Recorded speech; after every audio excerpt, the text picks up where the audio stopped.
سوال و جواب در بیان احکام ماه مبارک رمضان. اولا در باب اول برادران و خواهران گرامی احکام عمومی درباره این روزه بیان می‌نماییم و سپس داخل می‌شویم بر سوال‌های بعدی که می‌آید. سوال اولی که در اینجا مطرح می شود اولا معلومات عمومی درباره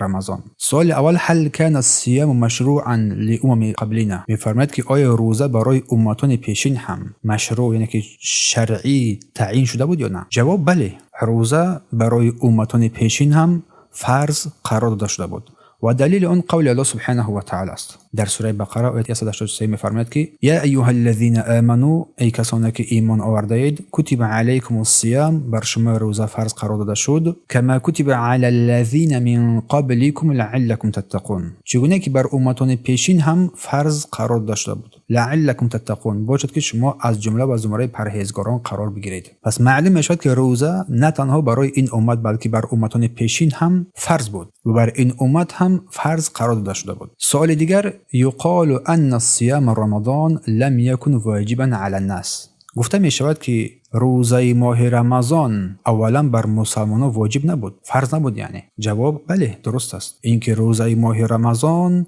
در اول این فرض نبود بلکه اولین روزه‌ای که بر مسلمانان فرض شده بود این روزه عاشورا است. روزه عاشورا بر مسلمانان فرض گشته بود چگونه که از عایشه رضی الله عنها در صحیح مسلم روایت است که رسول الله صلی الله علیه و آله روزه ماه عاشورا را روزه می‌داشتند. هنگامی که بر مدینه منوره هجرت کردند مردم رو امر کردن بر روزه داشتن ماه عاشورا، روز عاشورا امر کردن و هنگامی که روزه ماه رمضان فرض شد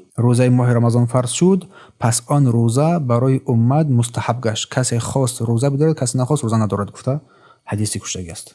سوال نوبتی کیف بدا الامر بالصیام رمضان، چگونه امر یعنی فرضیت روزه رمضان آغاز یافت؟ هنگامی که الله سبحانه و تعالی این آیه مبارکه را نازل کرد در سوره بقره که تلاوت کرده شد یا ایها الذین آمنوا کتب علیکم الصیام، ای کسانی که ایمان آورده اید، خطاب است مؤمنان، روزه ماه رمضان برای شما کتبه که فرض فرض گردانده شد. کتب علیکم الصیام کما کتب علی الذین من قبلکم لعلکم تتقون، چگونه که بر امتان پیشین هم فرض گردانده شده بود بر شما هم فرض شده است. لعلکم تتقون باشد که شما از جمله پرهیزگاران باشید. تا قول الله سبحانه و تعالی را که وعلی الذین یطیقونه فدیه طعام مسکین، و بر کسانی که با دشواری توانایی روزه داشتن را دارند فدیه طعام، یک مسکین طعام میدهند. پس آنگاه هر کس میخواست روزه میداشت و هر کس میخواست یک مسکین را طعام میداد. در اول رمضان، در اولی فرض شدن ماه رمضان، کسی میخواست روزه میداشت و کسی نمیخواست یک مسکین را طعام میداد. و سپس بعد این قول الله سبحانه و تعالی نازل شد شهر رمضان الذي انزل فيه القرآن، ماه رمضان ماه است که در این قرآن نازل شده است. تا قول الله سبحانه و تعالی که فمن شهد منكم الشهر فليصمه، و هر کسی که از شما این ماه را دریافت البته حتما که آن را روزه بدارد. و در اینجا الله سبحانه و تعالی فرضیت این روزه را دیگه برای هر کسی حتمی قرار داد. پس اول عاشورا بود، سپس فرض گشت ماه روزه رمضان، ولی که نه برای همه، کسی که اراده خواستن داشت بگیرد، کسی نداشت نگیرد. و سپس بعد این آیه که شهر رمضان، ماه رمضان که ماه قرآن است، برای شما قرآن نازل شد در این ماه، و هر کس که این ماه را دریافت حتما روزه بدارد. در اینجا دیگه روزه برای هر کسی حتمی شد. دیگه کسی بخواد بگیرد، کسی نخواد نگیرد، نه، برای همه روزه اثبات شد که برای همه روزه لازم است. پس روزه برای شخص سالم و مقیم حتمی گردید و برای بیمار و مسافر رخصت داده شد. در اینجا باز برای بیمار و مسافر در اینجا رخصت داده شد. یک برای پیری که روزه گرفتن طاقت آن ندارد، در عوض آن طعام مسکین را طعام می‌دهد، چون یک در روایت احمد و ابی داود و بیهقی و اصحاب سنن ذکر شده است و قول الله سبحانه و تعالی در این مورد هم هست. سوال نوبتی گفته می شود که در آغاز فرضیت روزه سخت بود. در آغاز که روزه فرض گشت این دشوار بود، سخت بود. بعداً رخصت سبکی آمد. این چگونه رخصت آمد و چگونه سبکی آمد؟ بله، رخصت با سبب‌های زیاد وارد شد در شریعت اسلامی. الله اون را برای بندگانش رخصت قرار داد. از جمله قصه این رخصت می‌فرماید که ان رجل من الانصار، اینکه یک مرد از انصاری ها، یقال له، بر وی گفته می شود، نامش یعنی مرد از انصاری، قیس ابن سرمه. این انصاری قیس ابن سرمه ظل یعمل و کان صائما حتی امسا. میفرماد وقتی این قیس ابن سرمه روزانه کار میکرد، حتی روزانه تا به شام کار کرد. شام شد، وقتی بر خانه‌اش برگشت، به نزد اهلش آمد، نماز شام را خواند. وقتی که نماز شام را خواند، خوابش برد. آمد از زنش پرسید که یگم طعام داری، یگم شراب داری؟ گفت از طعام را میارن. زنش از برای طعام رفت، آمد که شوهرش خوابش برده است. شام را خواند و خوابش برد از خستگی و شرپری، و تا صبح خوابش برد، طعام نخورد و ننوشید. و هنگامی که صبح دمید، باز روزش را ادامه داد. و رسول الله صلی الله علیه و سلم این هنگام این قیس رو دید، در حالی که سخت زحمت کشیده بود، خسته بود. به او گفت برای چی تو رو میبینم که بسیار سخت زحمت میکشی، سخت زحمت کشیده ایستادی، حالت لاغر شده از خسته شده ای. گفت ای رسول الله، دیروز کار میکردم، وقتی که نزد اهلم آمدم بیهوش شده افتادم و خوابم برد و تا صبح چیزی نخوردم و صبح هم همونطور روزه را داشتم. پس الله سبحانه و تعالی در اینجا این آیه کریمه را نازل کرد، ثم اتموا الصیام الی اللیل، که یعنی و حالا بخورید بنوشید تا شب، در روایت احمد، ابی داود و بیهقی. یعنی که الله سبحانه و تعالی در اینجا برای مردان، برای انسان‌ها، برای مسلمانان اجازه داد تا اینکه شب بخورند و با زنهای خود نزدیکی نمایند. این احکام یعنی نازل شد.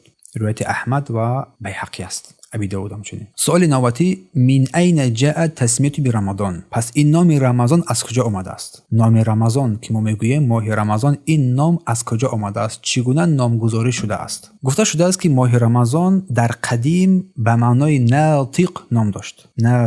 ماه رمضان را به نام ناطق میگفتند، نام داشت.